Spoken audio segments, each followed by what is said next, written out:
Bienvenidos y bienvenidas a Ventana Europa, el magazine de France 24 sobre el viejo continente. Soy Laura Garzón Rincón y los invito a que me acompañen a dar una mirada a la actualidad de la región.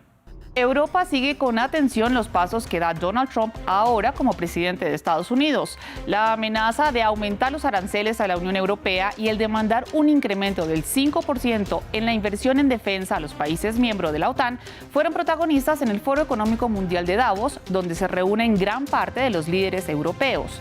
Analizamos las reacciones con nuestra corresponsal en Bruselas.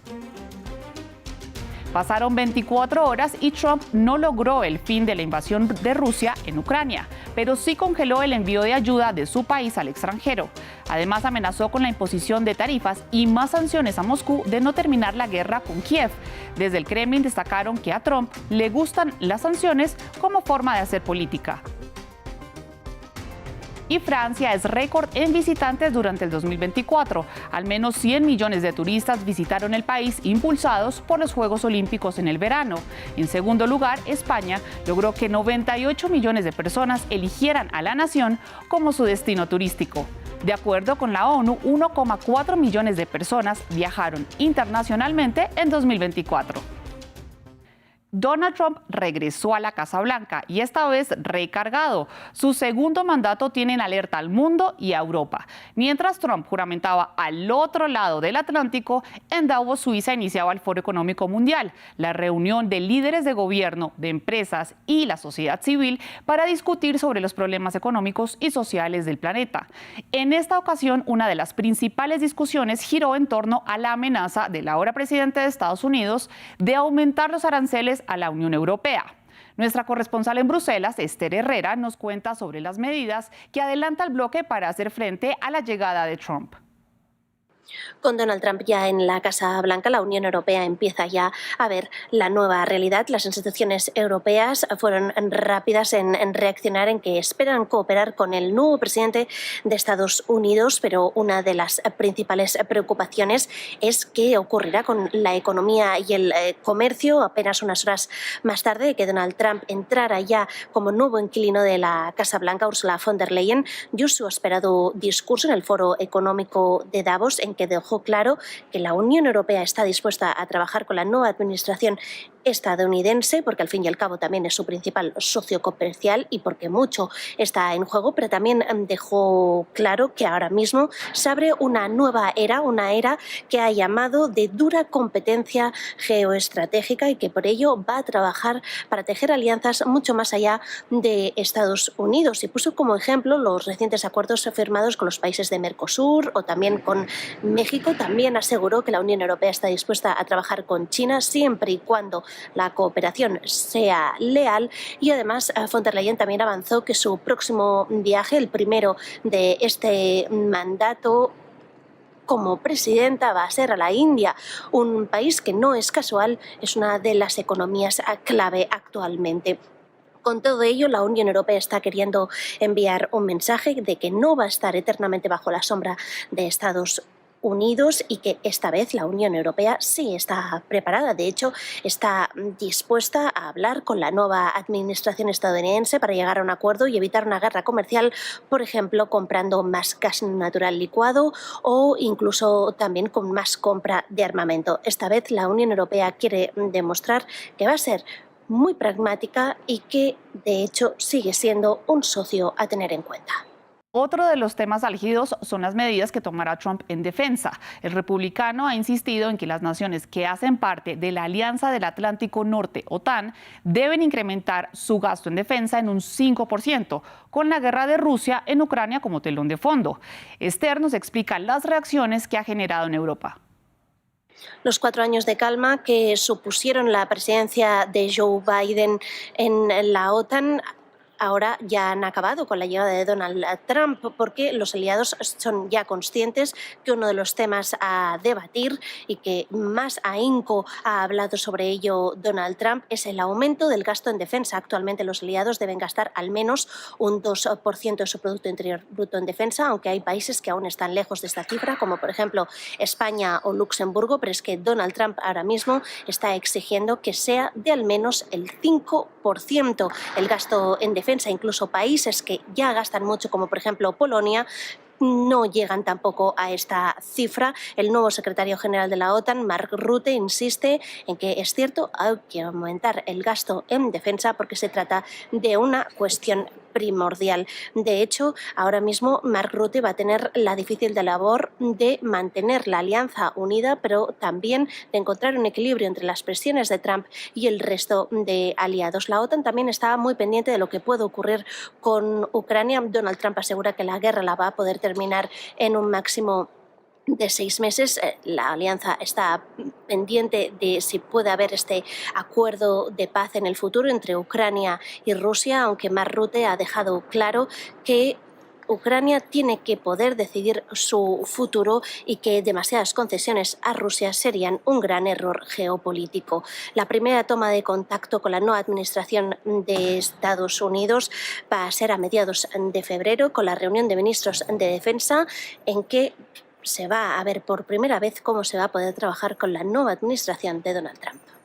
Y a su llegada a la Casa Blanca, Trump cumplió lo que había anunciado y firmó una cascada de órdenes ejecutivas. Entre ellas, congeló la ayuda extranjera durante 90 días, algo que puso en alerta a Ucrania en medio de la guerra con Rusia. Pese a que Biden alcanzó a transferir $50.000 millones al Banco Mundial para Ucrania y decretó otras ayudas militares, está por verse si Ucrania se vería afectada por estas decisiones de Trump, que quiere forzar una negociación. Trump amenazó también con imponer aranceles y más sanciones a Rusia de no terminar la guerra en Ucrania. Por su parte, Zelensky reconoció que Trump podría finalmente conseguir que Moscú y Kiev se sienten en una mesa de negociaciones. Insistió en la necesidad de incrementar el gasto en defensa en la OTAN y dijo que en un eventual acuerdo harían falta 200.000 soldados para una fuerza de paz.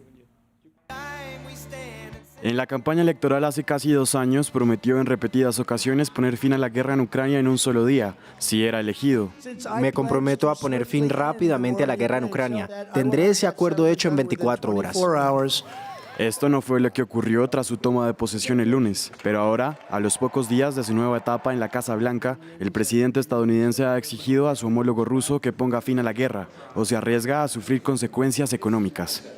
Voy a hacerle un gran favor a Rusia, cuya economía está fallando, y al presidente Putin. Arréglense ahora y paren esta ridícula guerra, solo va a empeorar. Si no hacemos un trato, y pronto, no tengo otra opción que poner altos niveles de impuestos, aranceles y sanciones a todo lo que sea vendido por Rusia a los Estados Unidos y varios otros países participantes. Se trata de una postura más dura que la adoptada anteriormente por este hombre de 78 años respecto a Putin, por quien ha expresado su admiración en el pasado, aunque en los últimos días ha hecho comentarios inusualmente críticos con el presidente ruso y dice que una reunión está a la vista. Creo que está destruyendo a Rusia al no llegar a un acuerdo. Creo que Rusia va a tener grandes problemas. ¿Le gustaría reunirse con el presidente Putin, señor? Me reuniré con el presidente Putin. ¿Cuándo? No sé cuándo, se está preparando. El enviado de Rusia ante la ONU ha reaccionado a las declaraciones de Trump, afirmando que Moscú tendrá que ver qué entiende Trump por un acuerdo sobre Ucrania. Trump también ha eludido a las preguntas sobre si mantendría la política de su predecesor Joe Biden de apoyo militar estadounidense a Ucrania, después de haberse quejado anteriormente del alto precio que supone para Estados Unidos, insistiendo en que los países europeos deberían pagar más. La responsable de política exterior de la Unión Europea, Kaja Kallas, ha rebatido estas afirmaciones, recordándole que Europa es, de hecho, el mayor donante y que el bloque debería participar en un posible acuerdo de paz. En medio de la tensión puesta sobre Washington, Vladimir Putin se reunió con el presidente de Irán y sostuvo una videoconferencia con su homólogo chino. Rusia e Irán firmaron un acuerdo de asociación estratégica integral que incluye también la cooperación en materia de seguridad y defensa. Teherán es un estrecho aliado de Moscú durante la guerra en Ucrania, con el suministro de miles de drones que han sido usados contra territorio ucraniano. Putin también se reunió en una videollamada con Xi Jinping, esto para exhibir el fortalecimiento de su relación bilateral. Un definido panorama de las principales fichas del tablero geopolítico que se vislumbra para el 2025 con Rusia, China e Irán a un lado y al otro Estados Unidos. Europa hizo presencia en la posesión de Trump. El presidente estadounidense se rodeó de líderes políticos de derecha en su juramentación. A la ceremonia en Washington fueron invitados Giorgia Meloni, la primera ministra de Italia, con quien también se reunió en Mar-a-Lago. Además fue invitado Nigel Farage, líder de la derecha en Reino Unido, uno de los grandes impulsores del Brexit. Y por último estuvo también invitado Éric Zemmour, un líder de la extrema derecha francesa. También fueron invitados el primer ministro polaco Mateusz Morawiecki, el líder belga de Vlaams Belang, Tom van Griegel, y Tino Krupalia, codirigente del partido Alternativa para Alemania, AfD. Incluso también estuvo invitado Santiago Abascal, presidente del partido Vox de extrema derecha en España. Y cerramos en España, precisamente porque junto a Francia fueron los países que dominaron el 2024 como los dos principales destinos turísticos. Los franceses recibieron por lo menos a 100 millones de visitantes, esto debido en gran parte a los Juegos Olímpicos de París. Por su parte, España fue el lugar elegido por 98 millones de personas para visitar. Son cifras récord, ya que el turismo mundial se recuperó a niveles superiores a los de antes de la pandemia.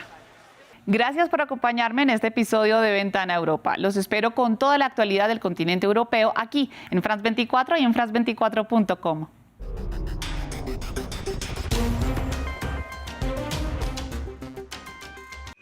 Bienvenidos a Río de Janeiro. Yo soy Valeria Saccone y soy la corresponsal para France 24 en español, para Brasil, Paraguay y las Guayanas. Valeria Saccone, una de los 200 corresponsales de France 24 en el mundo.